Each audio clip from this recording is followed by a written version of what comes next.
Social media influencers hold a great deal of power and influence over what we do and how we think. The value of influencer marketing in 2022 was a staggering $16+ billion.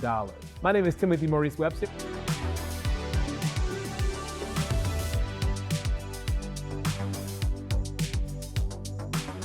I'm joined in the Samsung DCX studio with Zimasa Vabaza. He's an entrepreneur, media mogul, maven, and we're going to explore his work, his background, and how to actually practically do it.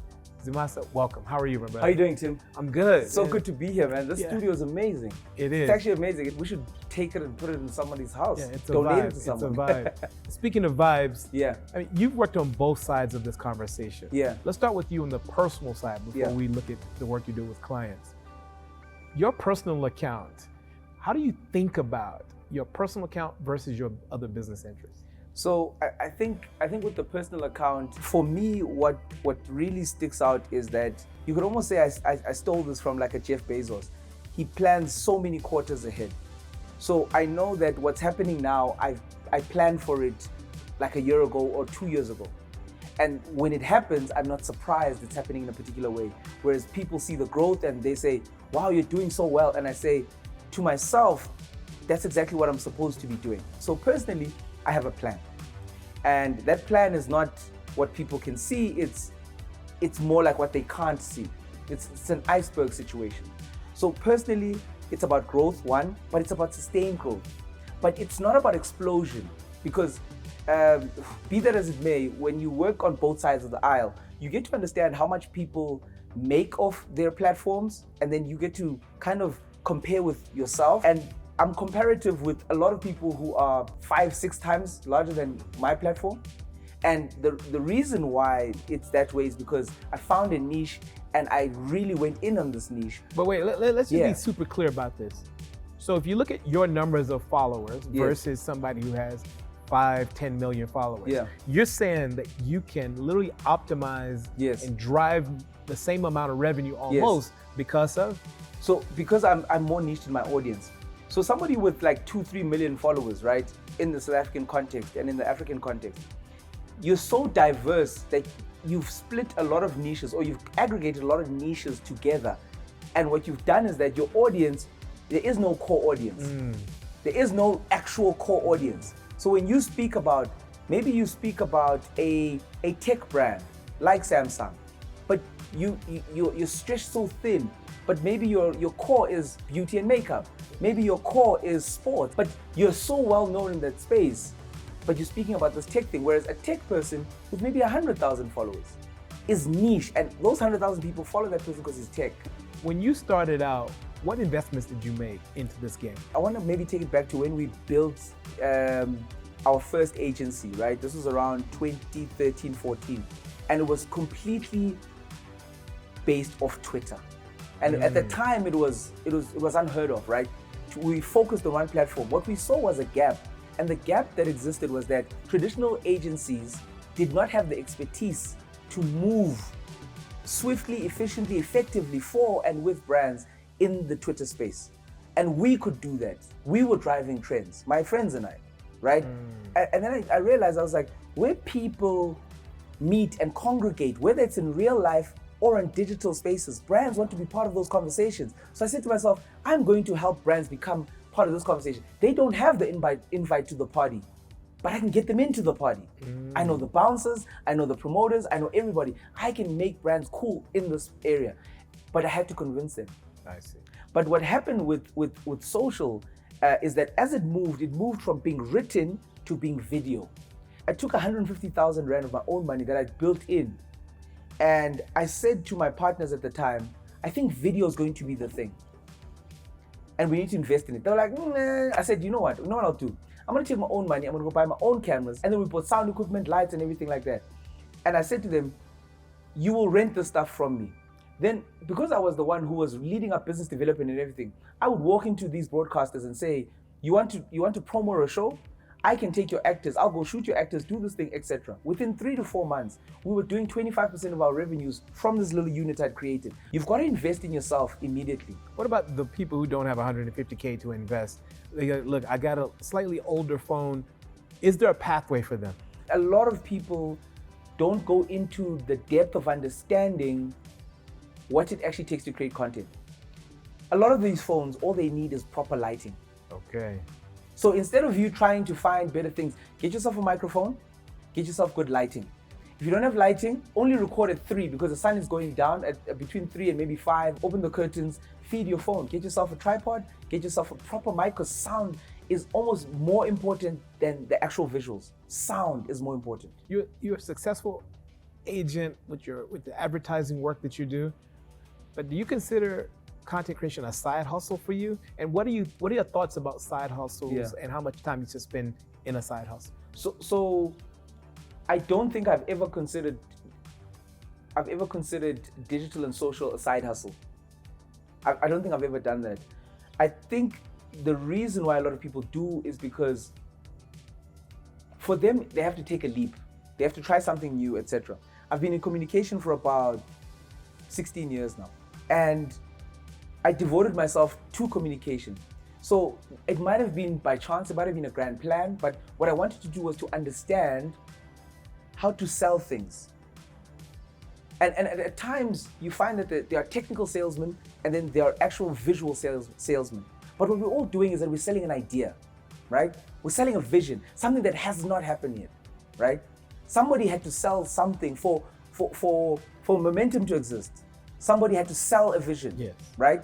They had to say, there's a company that can ensure you that it will be different, that can do different things and do amazing things. And somebody's got to put money into that. Or people have got to leave their jobs and start this company that's going to change things. So we're all selling. We're selling ourselves, we're selling products, we're selling our visions, our dreams, our aspirations. But if I know how to sell, I've got the science of success in that formula. Got it. Your strategy has been based on finding your niche, plugging into brands that you know you can represent that niche for. Do you have a cap? What's your ceiling? That's a good question. That's a really great question. I think there are things that I will not do. I think you need to have ethics. I think you get pushed because the more you are relevant, the more money you are offered. And then at that time you realize this campaign doesn't feel comfortable. This thing we've got to do, this strategy we've got to do, this crisis management. So you've got to think about it. Do you take the money or do you leave it and walk out? And I've got a very interesting story about how I did that. So when I was in agency in 2013, I learned something. Remember, I'm a young black boy. I'm in agency, this is all new to me, right? I'm at this agency. There's a gentleman there who runs the agency. I won't say his name. It was the first time I'd ever understood that as a creative, you can fire the client. We landed a big company. These are the 25 to 30 million rand a year billables before you even spend media buy type clients. We were about 90 something people. We were all hands for 3 months trying to present something that the client would take. After 3 months, the guy walked in, he said, "We fired client X because they don't want to buy our ideas. We don't know why they brought us on board and said we are the lead agency. But we realize now that they don't like the way that we work. And if they don't, we'll have problems in the future. So we fired them. We've asked them to take back their contract and we'll find people that want to work with us." Wow. For me as a youngster, whoa, this is like a 20, 30 million rand a year contract. And this guy is telling them to stuff off. You can do that. You can keep your integrity. And for me, that was game changing. Yeah. And to understand that money in itself wasn't this person who was building like a multinational agency was not beholden to the money. They had the formula that said, I can make money, but at what cost? Let's talk a little bit about choosing the platforms you want to work on. Yeah. You mentioned earlier about a universe. Yes. But sometimes people need to stay on Pluto. Yes. There are people that are good at writing. There are people that are good at voice. There are people that are good at visual. And there are those people that are good at most of those. Very small bunch. And I think you must only go to a platform that you feel comfortable creating on. right? You don't have to, in a way, put yourself in a position that makes you feel tense every time. It makes you feel anxious every time, right? That, oh, I have to create this thing, I have to do this thing, and you don't like it. I love every single piece of content I've ever created. Wow, this is powerful. Every single piece of content I've ever created, you could take me back to the first stories that I ever did, right? And say to me, can we chat about this topic? And I will talk to you. Doesn't matter who you are, I am deeply involved in what I create. So for me, it's not a chore. In fact, what's happened is that I've been pulled into all of the other things that I do, and I can't create as much as I want. Because I don't create for money. I create because I want people to love knowledge again, Tim. I see. To love knowledge again, to be curious. You're a banker by day, Yeah. and you got a side hustle. How much time should they be spending on? Because the investment of time is what's interesting. Yes. It takes a lot of time to edit some of these videos. Yeah, and- it does. I think people have a weird relationship with time because they expect time to kind of slow down when they need it and to be faster when like they don't really care. So the same banker person who's got amazing stories to share and great content to create should start on the weekends. I see. Start on the weekends. Start when you don't have a schedule, start on the weekends. Yeah. Create 4, 5, 6 little content pieces and then schedule them. Yeah, sacrifice your brunch Yes. with the girls or the guys. Yes. And make content. 100%. Last couple questions. Yeah. What's the most you've ever made off of social media? One time or over One a time. period? No, one time. Of one campaign? Yeah, one campaign. You. Purely social media, 380,000 Rand. What do you think is the top social media influencer has ever made in this country?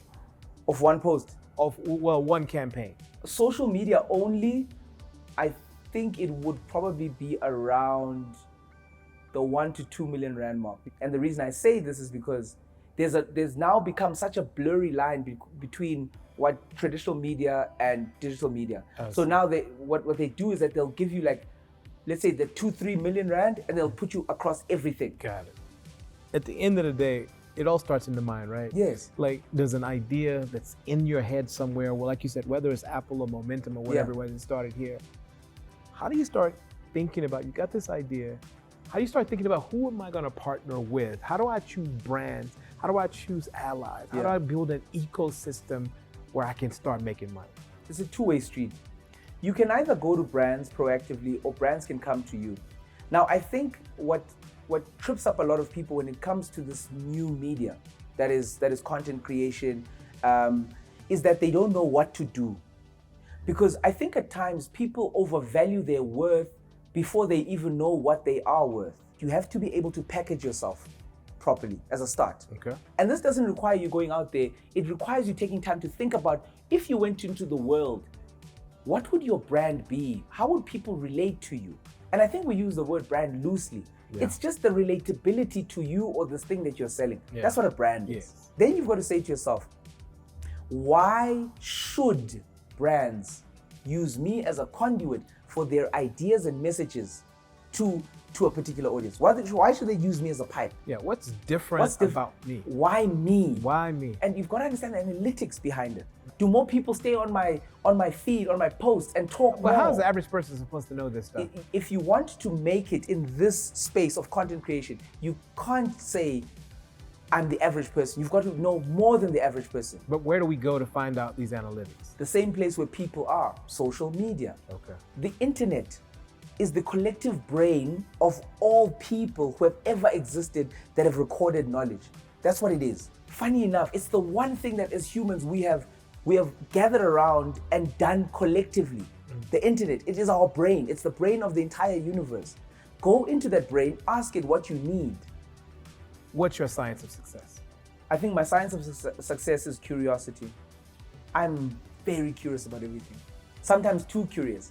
And because I self-diagnosed ADHD, I think for me, I write everything down. So from conversations that we've had even today, something sparked, and the minute we get offset, I'm gonna write it down and be like, there was something that we said there that could be a story. Okay. I love to understand the true texture of things. And that's my secret to the science of my success. Zimasa, thank you so much for joining us. Thank you so much, Tim. Awesome. Cheers. Guys, thank you so much for listening. What a rock star conversation. One of my big aha moments is the sheer power of curiosity. Structure your thoughts, know who your audience is, and most important, believe in yourself.